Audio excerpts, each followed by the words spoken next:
दोस्तों, एक शादी समारोह में दुल्हन की विदाई बस होने ही वाली थी। तभी वहां पर किन्नरों की टोली आ जाती है और वो बारातियों के सामने आती है, नाचती गाती उनका मनोरंजन करती है, शगुन के पैसे वसूलती है। लेकिन जैसे उनकी नज़र दूल्हे पर पड़ती है तो दोस्तों उसे देखते वो लोग हैरान हो जाते हैं, क्योंकि जो दूल्हा था वो उन्हें उन्हीं के ही कैटेगरी का लग रहा था, यानी कि वो भी एक किन्नर होता है।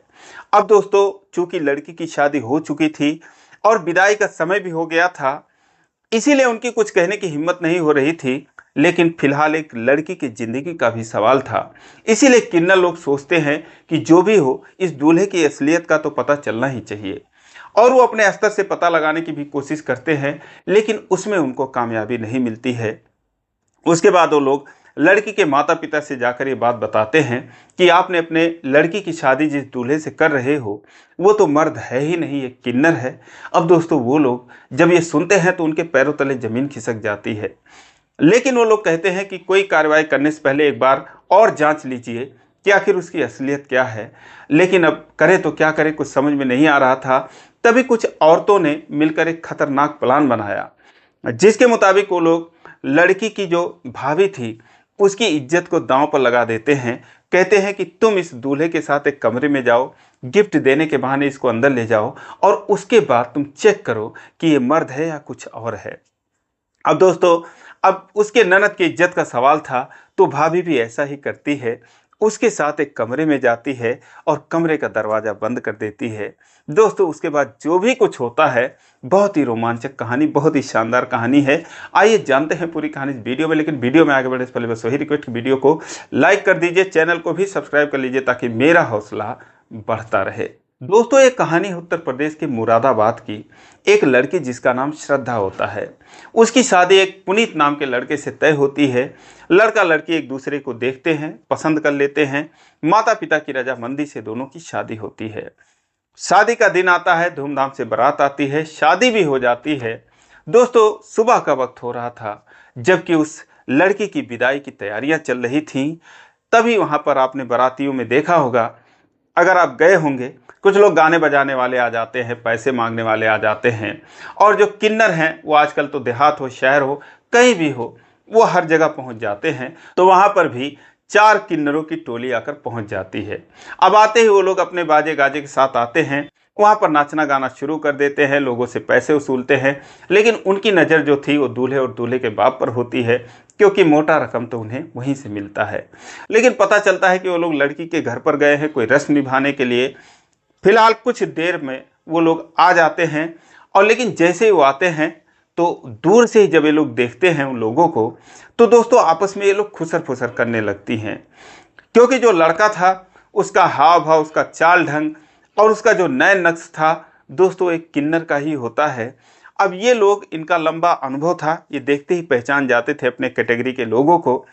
तो कहीं ना कहीं इनको पता चल जाता है कि जो पुनीत है, जो दूल्हा है, वो उन्हीं के ही कैटेगरी का है।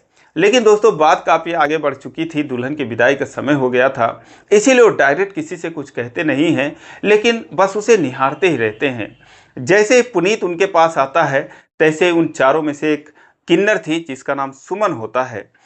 वो उससे कहती है, क्यों हीरो, शादी कर लिया, गुजर बसर कौन करेगा। तभी जो उसका बाप होता है लड़के का, वो कहता है, मेरा बेटा करेगा और कौन करेगा। तो कहती है, कैसे करेगा, तुम्हारा बेटा तो इस लायक लगता ही नहीं है।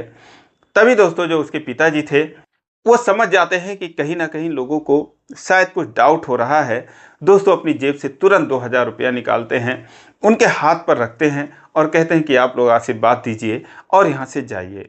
लेकिन दोस्तों वो लोग जाने का नाम नहीं लेते हैं, क्योंकि ज़रूर वो मांगने खाने वाले लोग होते हैं, लेकिन उनके अंदर भी इंसानियत थी। वो सोचते हैं कि एक लड़की की ज़िंदगी का सवाल है, और कहीं ना कहीं अगर हम जानकर भी अनजान हो जाएंगे तो इससे बुरा कुछ हो नहीं सकता।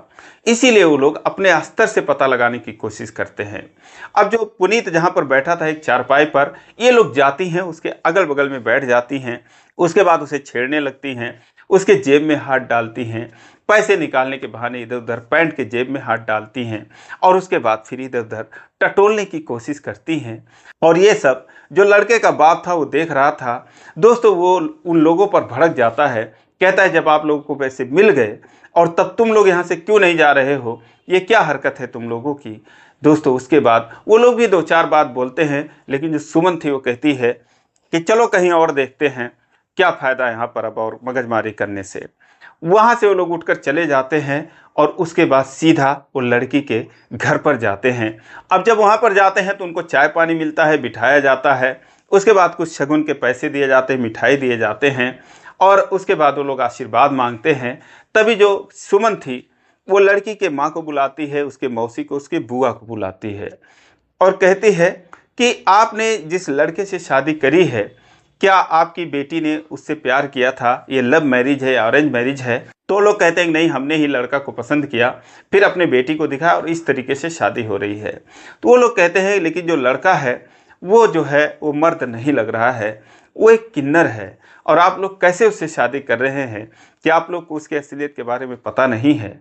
अब दोस्तों जैसे ही औरतें सुनती हैं हैरान हो जाती हैं, कहती हैं कि तुम लोग ये क्या बात कर रही हो? वो कहती हम जो कर रहे हैं, कह रहे हैं वो सही कह रहे हैं, लेकिन 1% अभी भी डाउट है और आप जो है अपने स्तर से जांच करवा लीजिए, क्योंकि अभी आपकी लड़की आपके घर पर है, लड़की की विदाई हुई नहीं है। जैसे आप लोग विदाई कर देंगे, अगर वहाँ से वापस आएगी तो लड़की जाहिर सी बात है खराब हो जाएगी, उसका नाम खराब हो जाएगा। तो इसीलिए अभी भी वक्त है, आप लोग जांच लीजिए कैसे भी करके कि वो लड़का है क्या, उसकी असलियत क्या है। लेकिन ये बात आप लोग अपने तक ही सीमित रखिए, अभी मर्दों में ये बात मत फैलाइए। अब औरतें जो हैं खुसर फुसर करने लगती हैं, कहती हैं क्या होगा, ये तो बड़ा ही गजब हुआ। कुछ औरतें कहती भी है कि मुझे पहले से ही डाउट था, जब हमने रात को इसको देखा उसके हाव भाव से ही लग रहा था कि वो कुछ अलग ही टाइप का है, लेकिन फिलहाल अब जब इन लोगों ने बता दिया तो उन लोगों को यकीन हो गया कि कहीं ना कहीं कुछ गड़बड़ है। अब वो लोग करें तो क्या करें। तभी दोस्तों कुछ नौजवान औरतें भी थीं उस शादी में, वो लोग प्लान बनाती हैं जिसके मुताबिक वो कहती हैं कि अभी जब वो अपने द्वार पर आएगा उसको गिफ्ट दिया जाएगा, तो जो श्रद्धा की भाभी होती है, दुल्हन की भाभी होती है, उसको वो लोग मनाते हैं। कहते हैं तुम्हारी जिम्मेदारी है कि तुम उसको कमरे में लेकर जाओ और फिर जांच करो, चेक करो कि उसकी असलियत क्या है। अब दोस्तों वो भी सोचती है कि चलो मेरे ननद के ज़िंदगी का सवाल है और उसका पति घर पर था भी नहीं, वो दुबई रहता था, तो सोचती है कोई बोलने वाला रोकने वाला तो है नहीं, चलो कम से कम मैं ही करके देखती हूँ कि आखिर है क्या। अब दोस्तों प्लान बन जाता है, लेकिन जब लड़की की विदाई होती है तो विदाई से पहले एक और रस्म निभाई जाती है, जिसमें जो लड़की के तरफ वाले होती हैं, जितनी भी महिलाएं होती हैं, वो लड़के को गिफ्ट देती हैं अपने अपने तरफ से, और उसके बाद उसी में जो जूता छुपाई का रस्म होता है वो भी उसी में किया जाता है। तो इसी रस्म के बहाने उन लोगों को जो भी करना था वो करना था। अब दोस्तों फिर घर से 2-3 लड़के जाते हैं, बारात में आमंत्रित करते हैं कि चलिए आप लोग जो है आप अपना गिफ्ट ले लीजिए। अब दोस्तों दूल्हा और उसके 2-3 दोस्त वहाँ से चलते हैं और आते हैं घर के बाहर एक चारपाई पर बैठ जाते हैं। लेकिन जैसे ही बैठते हैं तो जो दुल्हन की भाभी थी वो आती है और उसका हाथ पकड़ती है और कहती है कि चलिए सबसे पहले तो मैं आपको गिफ्ट दूंगी। दोस्तों उसको लेकर वो एक कमरे में चली जाती है और दरवाज़ा बंद कर देती है। उसके बाद वो इधर उधर उससे छूने लगती है, उससे बहकी बहकी बातें करने लगती है। जब पुनीत देखता है कि कुछ ज़्यादा ही हो रहा है तो कहता है कि भाभी ये क्या आप कर रही हैं? तो वो कहती है कि हमारे यहाँ ऐसा ही होता है, भाभियाँ ऐसे ही गिफ्ट देती हैं, आज के दिन जो मर्जी कर लो, सब कुछ फ्री है। वो कहता है कि हमारे यहाँ तो ऐसा कोई रस्म नहीं है। श्रद्धा की भाभी कहती है लेकिन हमारे यहाँ तो ऐसा होता है, तो तुम्हें डरने की क्या ज़रूरत है, नुकसान तो मेरा ही हो रहा है।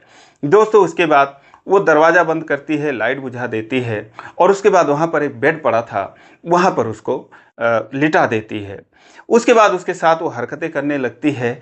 अब दोस्तों जो पुनीत था वो, अब दूसरा कोई नॉर्मल होता तो कुछ और ही उसका एक्शन होता, लेकिन जो पुनीत था वो चुपचाप जो है जो भी कुछ कर रही थी उसकी भाभी कर रही थी। उसके तो समझ में नहीं आ रहा था कि वो करे तो क्या करे, क्योंकि उसका शरीर साथ नहीं देता है। दोस्तों वो एक किन्नर ही था।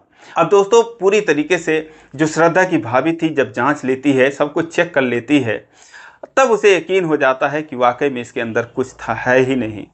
लेकिन दोस्तों सवाल यह है कि अगर वो नॉर्मल लड़का होता, उसकी जगह पर कोई और होता तो फिर क्या होता, ये सोचने वाली बात है। लेकिन फिलहाल पुनीत जो था वो एक किन्नर ही था और उससे कुछ भी नहीं हो पाता। एक हिसाब से समझो वो परीक्षा में फेल हो जाता है। उसके बाद वो अपने कपड़े ठीक करती है और लाइट जला देती है और फिर वो कहती है कि ये बताओ कि तुम्हारी असलियत क्या है। अब जब पुनीत था वो दोस्तों सर झुकाए बैठा था चारपाई पर, उसी बेड पर, लेकिन उसकी भाभी उसे कड़ाई से पूछती है कि बताओ तुम्हारी असलियत क्या है। और इधर जो दरवाजे के बाहर जो महिलाएं थीं वो सोच रही थी अंदर पता नहीं क्या चल रहा होगा, उनके चेहरे पर बेचैनी थी। और उसके बाद कोई दरवाज़ा खटखटाता है। अब दोस्तों वो कहती है कि अब बताओ तुम्हारी असलियत क्या है। तो दोस्तों वो गिड़गिड़ाने लगता है। दूल्हा कहता है कि मेरी इसमें कोई गलती नहीं है, जो भी कुछ किया धरा है वो मेरे पिताजी का किया धरा है, उन्होंने ये सब किया है, मैं बचपन से ऐसा हूँ। मेरी शादी पहले भी उन लोगों ने एक जगह की थी, लेकिन वो मेरी पत्नी भी 2 ही 4 दिन में मुझे छोड़कर चली गई, क्योंकि मैं ऐसा ही हूँ। और अब की बार भी मैं मना कर रहा था, लेकिन दहेज के चक्कर में उन लोगों ने तुम्हारे घर में मेरी शादी कर दी, और ऊपर से अपने मान सम्मान के चक्कर में उन्होंने शादी कर दी। मैं तो मना ही कर रहा था, लेकिन मेरी बात नहीं माने। अब दोस्तों जब ये बात उसकी भाभी सुनती है तो दोस्तों उसका दिमाग खराब हो जाता है। उसके बाद वो दरवाज़ा खोलती है, बाहर आती है, रोते हुए निकलती है, अपनी ननद के पास जाती है जो दुल्हन के रूप में एक कमरे में बैठी होती है, उसको सीने से लगाकर रोने लगती है।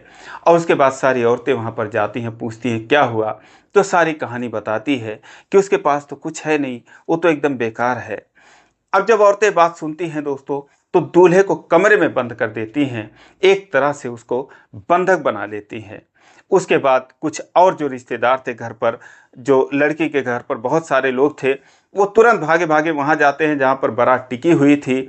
5-6 लोग जो भी थे उनको घेर लेते हैं और उनको पकड़ लेते हैं। उसके बाद उनको लेकर घर पर आते हैं और कहते हैं तुम लोगों ने इतना बड़ा धोखा किया, झूठ बोलकर एक किन्नर बेटे से हमारी बेटी की शादी करवा रहे थे, तुम जिंदगी बर्बाद कर रहे थे, दहेज के चक्कर में, लालच के चक्कर में तुमने इतना बड़ा धोखा किया। दोस्तों उसके बाद उनको डराया जाता है, धमकाया जाता है और बोला जाता है कि अब जो भी कार्रवाई करेगी वो पुलिस करेगी, वरना जितना भी शादी में पैसा लगा है तुम लोग वो पैसा कहीं से भी ला कर दो। अब दोस्तों दूल्हे का बाप सोचता है कि अब तो पोल खुल ही चुकी है, ये लोग यहाँ से छोड़ेंगे नहीं।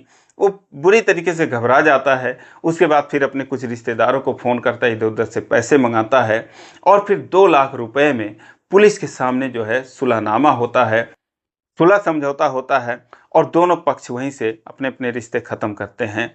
हालांकि उससे पहले जो दूल्हे का बाप था उसका एक और लड़का होता, दूल्हे का भाई होता है, तो वो कहता है कि हमारा ये लड़का जो है ठीक है, आप इसकी जांच कर लो, इस पर जो है दुल्हन की विदाई कर दो, इससे शादी कर दो। लेकिन श्रद्धा के घर वाले मानते नहीं हैं। वो कहते हैं कि तुम यहाँ से चले ही जाओ, उसी में भलाई है। उसके बाद वो लोग किन्नरों का धन्यवाद अदा करते हैं, कहते हैं कि आप लोगों की वजह से आज हमारे बेटे की ज़िंदगी बच गई। वो लोग कहते हैं कि हम मांगते खाते ज़रूर हैं, लेकिन हम जानते कि हमारी ज़िंदगी कैसे चल रही है।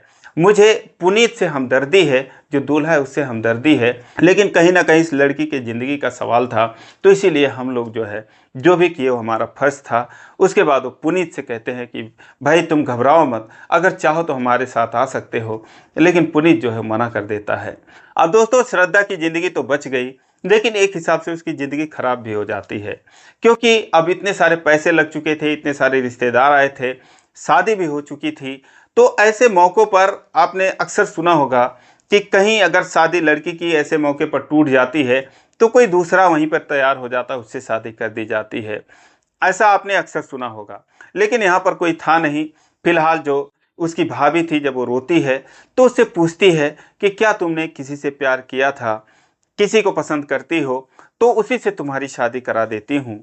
दोस्तों फिर श्रद्धा जिस लड़के का नाम बताती है, उसे सुनकर उसकी भाभी चौंक जाती है, क्योंकि जो लड़का था जिससे वो प्यार करती थी वो उसी का भाई होता है, उसके भाभी का ही भाई था। वो कहती है कि भाभी हम दोनों एक दूसरे से प्यार करते हैं, ये बात और है कि हम अपने घर में कभी बता नहीं पाए, तो इसीलिए अगर आप चाहो तो हमारी अपने भाई से पूछ लो, वो भी शादी में आया हुआ था, आप उससे हमारी शादी करवा दीजिए। अब दोस्तों ये बात वो अपने भाई से पूछती हैं तो उसका भाई भी बोलता है कि हाँ दीदी सही बात है, लेकिन हम डर की वजह से अपने घर में कभी कह नहीं पाए किसी से।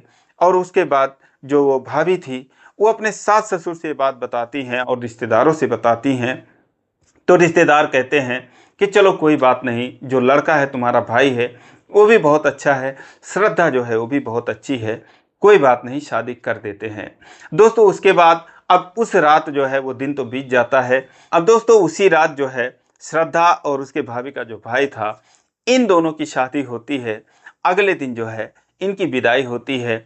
उसके माता पिता भी इस रिश्ते को एक्सेप्ट कर लेते हैं और उसके बाद आखिरकार जो श्रद्धा थी वो अपने ही भाभी की भाभी बनकर उसके मायके जाती है, यानी कि अपने ससुराल जाती है। तो दोस्तों इस तरीके से उसका घर बसता है। तो दोस्तों इस तरीके की भी घटनाएं समाज में घटती रहती हैं कि जिन पर यकीन कर पाना बहुत मुश्किल होता है। फिलहाल दोस्तों ये कहानी बहुत शानदार लगी, मुझे लगा कि आपको सुनाना चाहिए। तो दोस्तों आपको कैसी लगी कमेंट करके आप ज़रूर बताएं, और अच्छी लगी हो तो आप इसी प्रकार की कहानियों के लिए चैनल को सब्सक्राइब करें। फिर मिलेंगे अगले वीडियो में, तब तक के लिए जय हिंद।